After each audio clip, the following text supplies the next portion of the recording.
The hard life was when it was bad weather, short of water and that sort of thing. Some of the routes can be a long way between water. Might have 10 mile to go for water, no roads to the water, only a line straight through the country. Artie Hall is part of the old mob of drovers. He spent his career moving cattle across the country using only horses and supply wagons.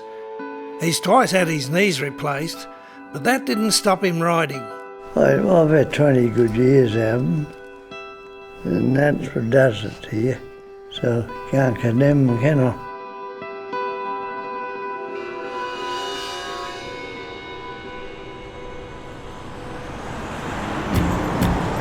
These days when we move cattle, it's usually via trucks. It's simple and it's fast, and it gets the job done. But in 2013, an unusually ambitious cattle drove was proposed. These people were looking to buy 18,000 head of cattle in the Northern Territory and walk them to New South Wales. He said, can it be done? I said, yeah, I feel pretty sure it can be done. The destination would be Uardry Station. Walking the cattle down to there would buy Uardry time to house the herd of 18,000. If you're buying cattle and you're taking them home to feed, it's a different story. But if you haven't got feed at home and you're shifting cattle, stock routes the way to go, you can feed your stock, as long as they don't outprice themselves.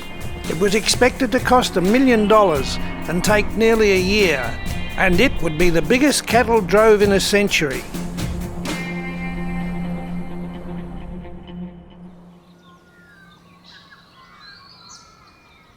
We start very early in the morning, probably 4:30.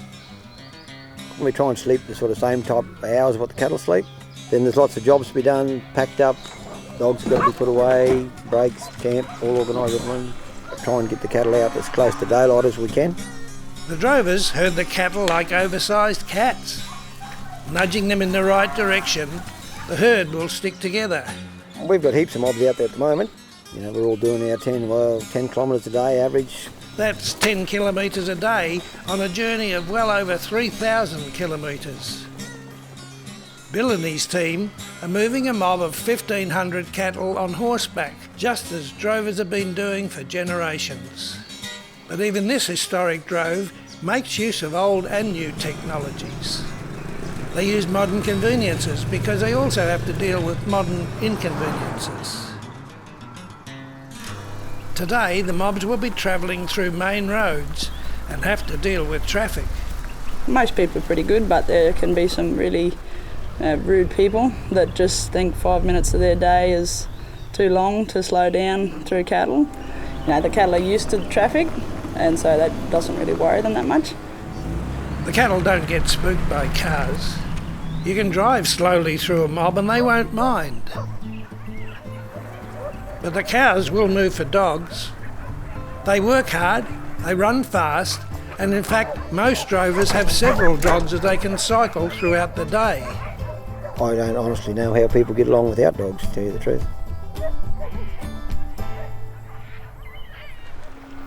One of the most important stops during the day is a watering hole. Here the animals can rest and drink and cool off from the extreme heat.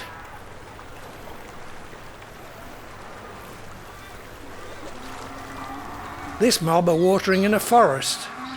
The water is fresh and cool, and the feed is better than the dry grass they've had on the road. When the cattle are back on the move, someone needs to pack up the old camp and set up the new camp ahead. Trucks make this easier than the wagons of yesteryear, but the big change is electric tape. I think the biggest thing with electric tape and the older drovers that will probably giving it away when the electric tape come in, I don't think they can really believe that it's just so simple. You know, to be putting wire yards up the cattle overnight or watching cattle all night. You know, I could run the tape around my cattle, would probably take me 6 or 7 minutes to build my break instead of 2 or 3 hours like it used to.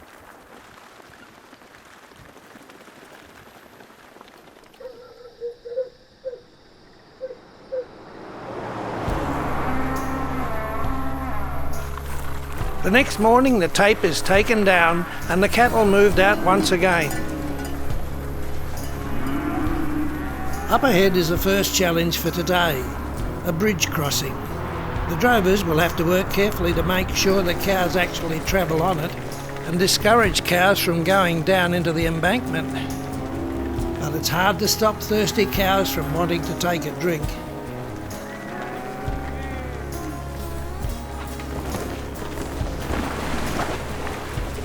Cows are good swimmers though, and the water hardly bothers them. And one way or another all the cows make it across. All of them, except this one that's lagged behind. It won't be long before a drover comes back for her. Until then, she's content to ignore traffic and pretend it doesn't exist. Up ahead, another mob are being funneled through stock gates. The animals are corralled and one by one given their vaccinations. You just put it in under the skin on the neck usually, that's the best place to needle. As far as the wand goes, that's when we're reading the animalised tags. Scanning the tag updates the animal's information in a database, allowing them to track the progress of each individual.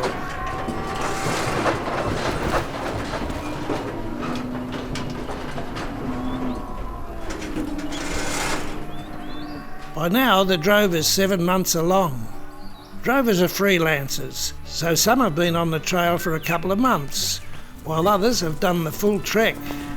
There's not that many stresses and pressures, but it's just constant work all the time. But just being on a horse all day, every day, long hours, eventually it gets a bit tiring. When you take it on, that's it, 7 days a week, 24 hours. If something happens in the night, there's no downtime. So it's pretty full on when you start to when you finish. For many, this work means being away from family for months at a time. I want to say good day to all my kids and that at home and that. 2 step-kids, I want to say good day to them too, and all my family and that too. You miss everyone you're away from and that, like you think of them all the time and that, but when you start missing too much, you just can't run home, because if one goes, it's hard for the other work, especially when you've got a routine going, you've got to keep that routine up and that. Then there's the lucky few, like Robert Dodwell, who gets to work alongside his wife and daughter. When it gets 45 degrees heat, sometimes that stretches the friendship sometimes. At the end of the day, it's good to have your family with you. The drovers were originally hoping to be home for Christmas. December turned into late January, but the end is finally in sight. For the past couple of weeks, mobs have been arriving at Uardry Station.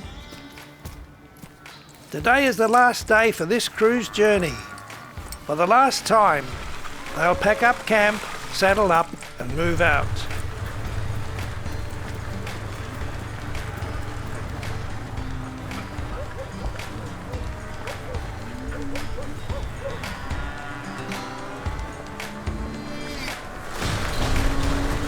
With the end in sight, they push through the gate and become part of a massive 18,000 strong mob of cattle. It's taken longer than expected, well over a year, but Uardry is now stocked up with hay and ready to feed the thousands of new arrivals. After more than a year, the drovers, horses and dogs can all call this job done. As a drover, I've been a drover for a lot of years, since I was about 14-year-old. It's hard work, long hours, but still you meet a lot of good people on the way, and I keep going back, so it must be all right. 3 of the most important parts of the ingredients are you've got to love cattle and love horses and love dogs, and you've got to have a little bit of that nomadic type in your makeup. You're always pleased to finish your job, but you're just as pleased to get out and start another one.